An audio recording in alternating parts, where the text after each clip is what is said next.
At least it's a nice day. Teresa Alvey likes to get out, I don't have a migraine yet. especially these days. I think the worst thing you can do is just lay down and coop yourself up and give up. Less than a month's passed since she says doctors at Johnson City Medical Center found cancerous tumors in her lungs and head. It's in stage 4 because it's spreading to my brain, so I've got like 20 some rounds of radiation for my head.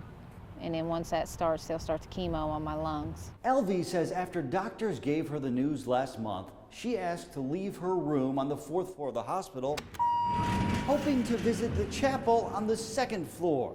But she says employees told her she couldn't go anywhere without doctors' approval. That's the one thing you need to do to clear your head. And that's the one thing they took away from me. I asked the nurses, I asked everybody you could think. I was like, just walk me down there. I don't want to go outside. I mean, you can sit with me, but they wouldn't. They wouldn't even let my pastor take me down. In a statement, Johnson City Medical Center said its new safety policy is meant to protect patients who are at a high risk of injury or infection. The organization says it still offers a wide variety of in-room services to promote spiritual and emotional healing where appropriate, adding there are many occasions when it is medically unsafe for a patient to leave the care unit to visit the chapel. And in those circumstances, every attempt would be made to meet the patient's spiritual needs in his or her room if the patient so requests. Of all the things you can take. Teresa Alvey says the hospital did not make every effort to give her spiritual support. In fact, she says employees didn't even tell her in-room services were an option. You can't give people devastating news and then tell them, hey, lay in your bed and stare at 4 walls for the next 10 hours. Today, in the midst of her daily cancer treatments, It's kind of heartbreaking that they do this. she's just thankful she has the support of her family and friends. I'd say they're getting hungry. But as the mother tries to make the most of her time, she hopes her story